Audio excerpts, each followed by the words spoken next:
Hello, welcome student. Today we will understand next point from the chapter political parties. बेटा last video में हमने state party और national party के बारे में स्टडी की थी। अब हम स्टेट पार्टी के बारे में थोड़ा सा और एक्सप्लेन कर रहे हैं। तो इसमें हमें ये समझ आएगा कि स्टेट पार्टी का रोल क्या होता है और फिर पार्टीज के सामने कौन कौन से चैलेंजेस हैं, उस चैलेंजेस का सॉल्यूशन कैसे हो सकता है, इन सभी बातों पे हम डिस्कस करेंगे। Yes, please understand carefully. State party कौन सी होती है बेटा? हमने पढ़ा था कि जो लेजिस्लेटिव असेंबली के लिए जो इलेक्शन लड़ते हैं,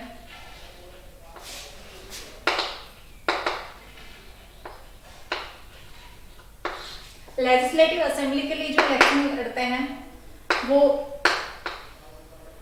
स्टेट पार्टी होती है। फिर ये स्टेट पार्टी कौन कौन सी हैं, आप लोगों के पास बुक दे रखी है बेटा, उसके अंदर मैप है। You have to fill this map with party and state. यहाँ पे आप ये फिल कर लेंगे तो आपके समझ में आएगा कि पार्टी कौन सी होती है, जो स्टेट पार्टी कौन कौन सी है और उसके बाद में किस किस स्टेट में वो एक्टिव है। ओके, अभी हम कुछ से स्टेट पार्टी के बारे में जिक्र कर रहे हैं बेटा। तो हमारे पास आती है बेटा समाजवादी पार्टी,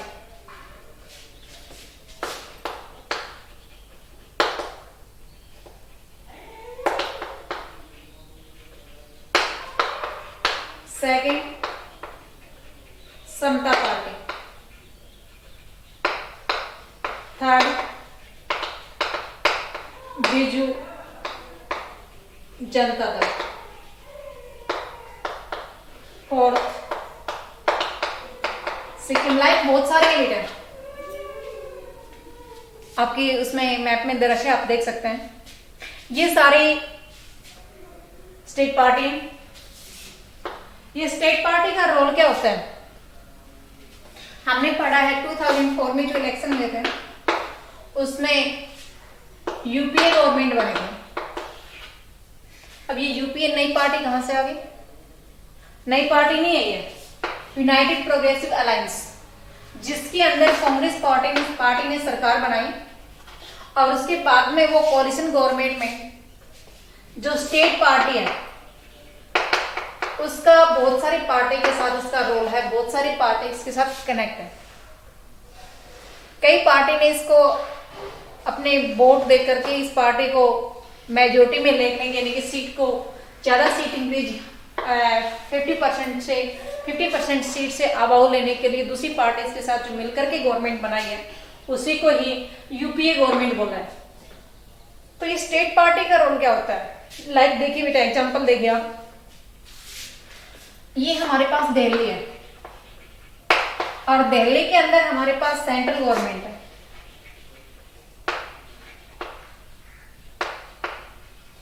ओके, इसके बाद में ये हमारे पास हरियाणा है बेटा। हरियाणा के अंदर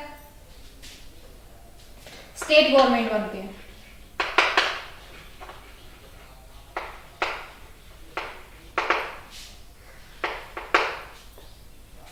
ओके, अब हमारे पास जो सेंट्रल गवर्नमेंट है, एट प्रेजेंट हमारे पास सेंट्रल गवर्नमेंट है वो है बीजेपी। और बीजेपी की ना होकर के एग्जांपल हमें 2004 का लेते हैं, उसके अंदर कोalition गवर्नमेंट स्टेट, ये इसके अंदर सेंट्रल गवर्नमेंट में बने थे। अब हमारे पास से स्टेट गवर्नमेंट यहाँ पे कांग्रेस पार्टी की रही है, बट अगर हम ये समझे कि यहाँ कांग्रेस पार्टी की ना होकर के इनेलो की हो, या जनहित कांग्रेस जो पहले पार्टी थी अब बाद में मर्ज होगी, वो जनहित कांग्रेस पार्टी की अगर यहाँ पे गवर्नमेंट बन जाती है,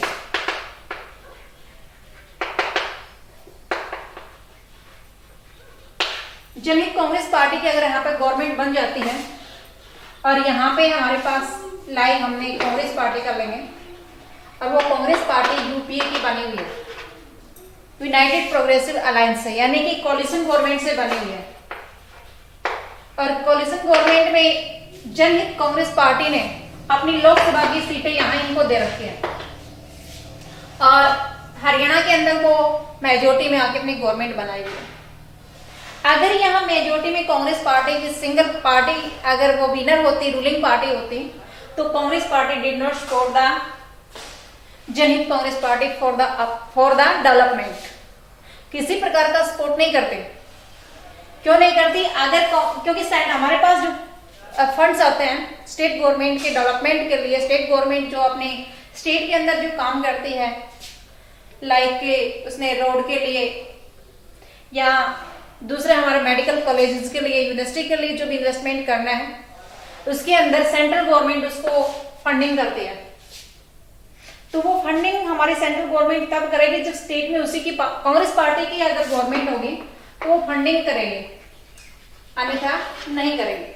बट यहाँ तो जनहित कांग्रेस पार्टी की सरकार है, आपको उसको फंडिंग करना पड़ेगा, क्योंकि यहाँ कांग्रेस पार्टी कोलिशन की गवर्नमेंट है और ये जनहित कांग्रेस पार्टी ने इसको सपोर्ट किया है। यहाँ पे इसके सपोर्ट से ये गवर्नमेंट बना के बैठी है, इसलिए इसको सपोर्ट करना होगा। इसकी अपलिफ्टमेंट के लिए भी, हरियाणा के डेवलपमेंट के लिए भी, प्रोग्रेस के लिए भी काम होगा।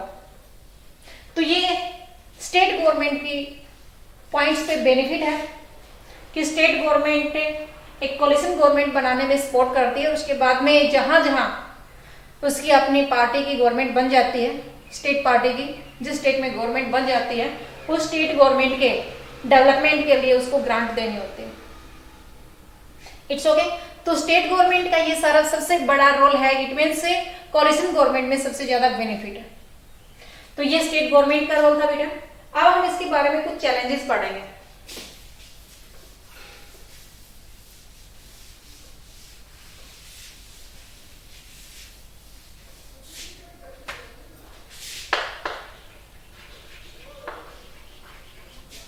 Challenges of political party.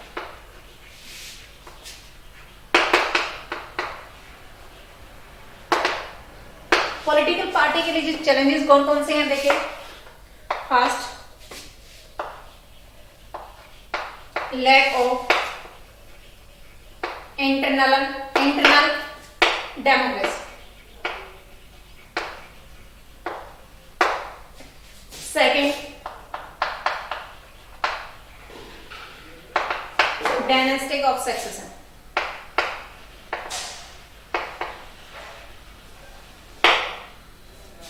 Third, using of money and muscles power.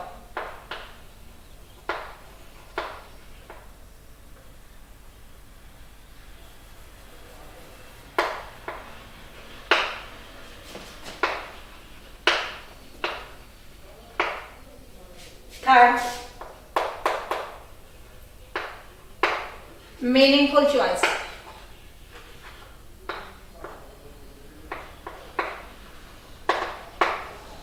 Okay, कैसे है बेटा सुनिए। लैक ऑफ इंटरनल डेमोक्रेसी सबसे बड़ा चैलेंजेस है। हम यहाँ पे कांग्रेस पार्टी का एग्जांपल लेते हैं। कांग्रेस पार्टी का जो कमान है वो गांधी फैमिली के पास। जब इस पार्टी के इंटरनली रूप में कोई डिसीजन लिया जाता है, इस पार्टी के अंदर कोई भी डिसाइड होता है रूल रेगुलेशन, तो वो गांधी फैमिली के द्वारा डिसाइड होता है, ना कि अदर पर्सन। बट होना चाहिए क्या कि कांग्रेस के जो सारे लीडर हैं वो अपने उसके अंदर सजेस्ट करें और फिर कोई डिसीजन लेना चाहिए। बट यहाँ पे सारा जो कमांड है, डोमिनेट है, वो किसका है? गांधी फैमिली का। तो लैक ऑफ इंटरनल डेमोक्रेसी यानी कि उस पार्टी के अंदर किसी दूसरे आदमी का कोई रोल नहीं होता, केवल और केवल गांधी फैमिली का। तो ये चैलेंज है। Second, dynastic of succession. यहां भी हम कांग्रेस पार्टी को ही लेते हैं। देखिए, कांग्रेस पार्टी की जो कमान है वो जवाहरलाल नेहरू, फिर इंदिरा गांधी, उसके बाद में राजीव, सोनिया गांधी, राहुल गांधी और अबे प्रियंका गांधी। क्या कांग्रेस पार्टी में इस फैमिली, गांधी फैमिली को छोड़ करके और कोई लीडर नहीं है जो इसकी कमान संभाल सके, इसका प्रेसिडेंट बन सके? कांग्रेस पार्टी का जो अध्यक्ष है वो हमेशा गांधी फैमिली के लोगों को ही क्यों मिलता है? तो जो इसकी पार्टी के ऊपर जो कमांड करने वाला है, सक्सेशन का है, वो सारा उसके अंदर भी लैक्सेस है। एक ही वंश के लोग इसके अंदर इन्वॉल्व रहते हैं। नेक्स्ट पॉइंट आता है बेटा मनी एंड मसल्स पावर। देखिए जब हमारे पास टिकट डिस्ट्रीब्यूट होती है, टिकट का मतलब समझते हो, टिकट वो नहीं है जो आपको बसेस में या ट्रेन में मिलते हैं। टिकट वो जिस कॉन्स्टिट्यूंसी से इलेक्शन लड़ने के लिए किसी कैंडिडेट को अलाउ कर दिया जाता है, वो उसको टिकट देना होता है। It's okay. तो जिस भी कॉन्स्टिट्यूंसी से कोई टिकट मिलते हैं, किसी आदमी को अलाउ किया जाता है, तो उस आदमी को अलाउ किया जाता है जिसके पास मनी हो या मसल्स पावर हो।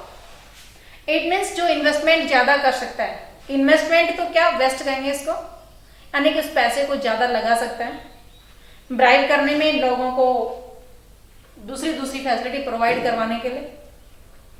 इन सभी सिस्टम में जो ज्यादा इन्वेस्टमेंट ज्यादा वेस्ट करता है, जो पैसा यूज करता है, उस आदमी को टिकट दी जाती है, एक मिडिल क्लास को या फिर पुअर कैंडिडेट को नहीं मिलते। नेक्स्ट और लास्ट है बेटा मीनिंगफुल चॉइस। मीनिंगफुल चॉइस हमारे पास मल्टी पार्टी इलेक्शन होते हैं, but we have no choice. हमारे पास चॉइस होते हुए भी नहीं है, हमारे पास पार्टी का अल्टरनेट है।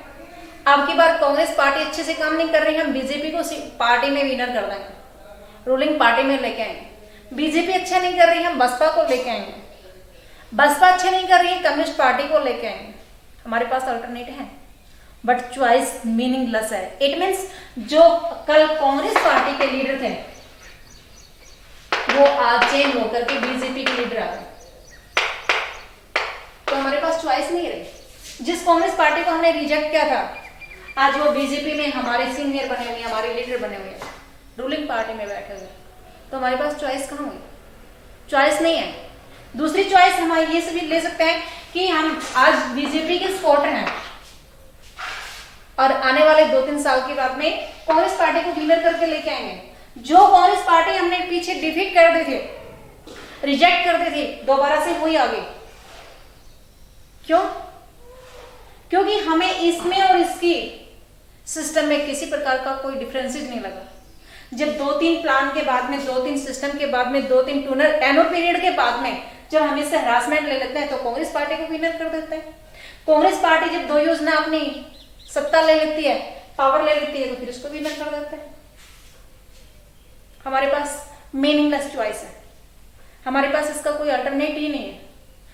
हमारे पास बहुत सारी पार्टीज, हमने कल स्टडी की थी, 750 पार्टीज हमारे पास हैं, बट उनमें डिफरेंसेज लैक है, बहुत ही कम है, बहुत ही थोड़ा सा डिफरेंसेज हमें मिलता है। हमें पता नहीं हम वोट दे रहे हैं, इसको क्यों दे रहे हैं, हमें नहीं पता कांग्रेस पार्टी को वोट दे रहे हैं, क्यों नहीं दे रहे हैं।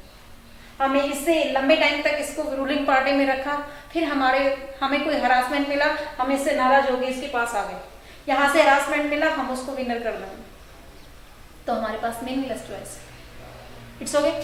अब नेक्स्ट स्टडी करेंगे बेटा हम कि हम इस पॉलिटिकल पार्टी को कैसे सुधार सकते हैं।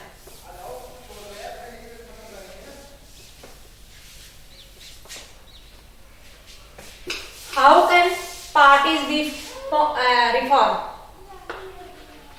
नेक्स्ट पॉइंट है बेटा हमारे पास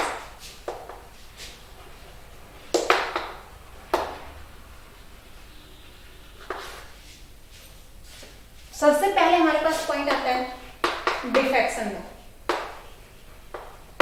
ये डिफेक्शन क्या होता है?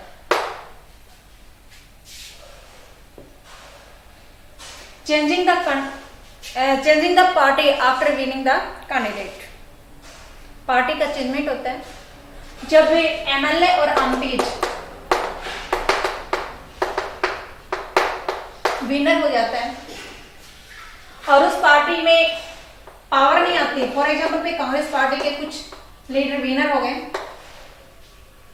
एमपी बन गए, member of parliament, but Congress party does not gate A majority seat in Lok Sabha election. After that MLA change their party. वो कांग्रेस पार्टी से निकल करके कहां पे पहुंच जाएगा? बीजेपी के पास पहुंच जाएगा, क्योंकि उसको पता है कि 5 ईयर के लिए कांग्रेस पार्टी के साथ बैठना बहुत मुश्किल रहेगा। जिस सीट से, जिस कॉन्स्टिट्यूंसी से वो एमएलए इलेक्शन में विनर होके आए, उस कॉन्स्टिट्यूंसी के डेवलपमेंट के लिए उसको काम करना पड़ेगा, और डेवलपमेंट के लिए काम तब होगा जब रूलिंग पार्टी के साथ वो रहेगा। It's okay. तो ये डिफेक्शन का है बेटा। सबसे मेन हम डिफेक्शन को ब्रेक डाउन करेंगे। सबसे पहले डिफेक्शन को तोड़ेंगे। अगर कोई आदमी अपनी पार्टी को चेंज करता है after election, after winning the election, change ये विनर होने के बाद, तो उसकी सीट एमएलए की जो सीट है वो रिजेक्ट कर देनी चाहिए। ओके। सेकंड पॉइंट आता है बेटा हमारे पास एफिडेविट।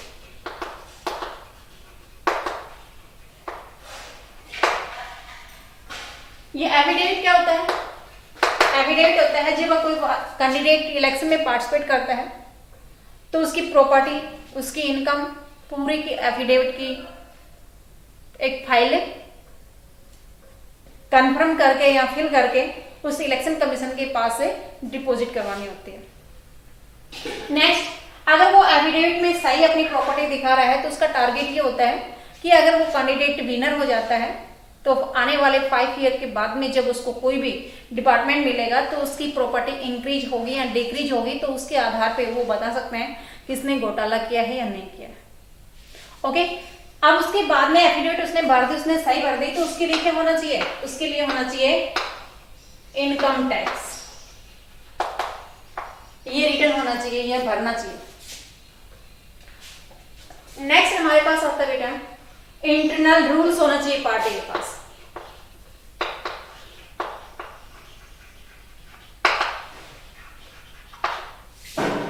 पार्टी मेंबर्स की लिस्ट होनी चाहिए और उनके पास कोई सिस्टम होना चाहिए, तो हम पार्टी को सुधार सकते हैं। नेक्स्ट पॉइंट पे हम कर सकते हैं बेटा 1/3 seat should be reserve for a women's. यानी कि हम अगर देखें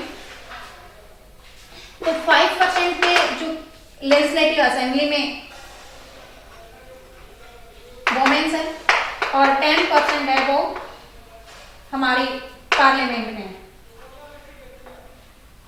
बट लोकल गवर्नमेंट में हमारे पास 33% रिजर्वेशन आज मिला हुआ है।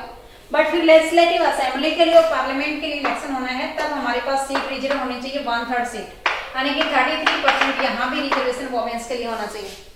बट यहाँ पे पार्टी के जो लीडर हैं, हेड हैं, वो वोमेन्स को ये टिकट देने के लिए हिचकिचाते हैं क्योंकि उनको लगता है कि वो पार्टी के ऊपर कमांड नहीं बना के रख पाएंगे, इसलिए वोमेन को कम सीट यानी कि कम टिकट दी जाती है।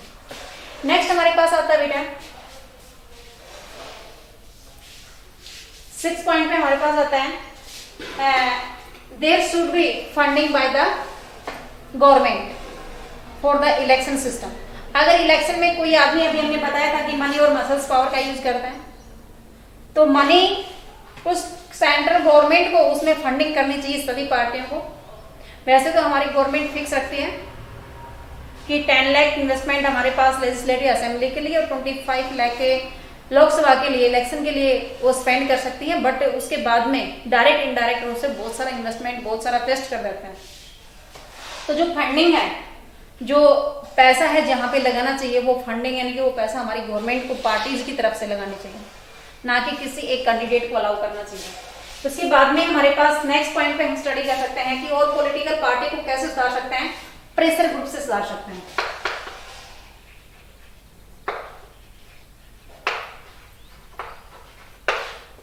ये प्रेशर ग्रुप पे कई बार तो ये प्रेशर ग्रुप पॉलिटिकल पार्टी बन जाता है, जो लास्ट वीडियो में उसमें चैप्टर में हमने स्टडी की थी कि हमारे पास जो असम गण परिषद है वो स्टूडेंट्स का प्रेशर ग्रुप था और बाद में वो एक पार्टी बन गया था। कई बार तो ये प्रेशर ग्रुप पार्टी भी बन जाते हैं, कई बार मूवमेंट है वो पार्टी बन जाता है। तो ये सोशल रिफॉर्म के लिए एक मूवमेंट चलाया था साउथ में, तमिलनाडु के आसपास के एरिया में, डीएमके और अन्ना द्रविड़ मुन्नेत्रम एआईडीएमके, डीएमके और एआईडीएमके दोनों ही पार्टी बनी हुई है। पहले वो एक मूवमेंट था, इट्स ओके, जो समाज सुधार आंदोलन के रूप में चलाए गए थे। तो ये जो पार्टियां हैं, या हम ये कहेंगे कि जो प्रेशर ग्रुप है वो उसके द्वारा या पब्लिक के पिटीशन के द्वारा, पिटीशन अगर डालेगी पब्लिक तो उसके बाद में बार बार गवर्नमेंट उसके लिए अलर्ट रहेगी और उनके लिए सुधार का काम होगा या पार्टीज में रिफॉर्म होगा। तो प्रेशर ग्रुप या फिर हमारे पास पिटीशन के माध्यम से हम पॉलिटिकल पार्टी में रिफॉर्म कर सकते हैं। Your chapter has been finished.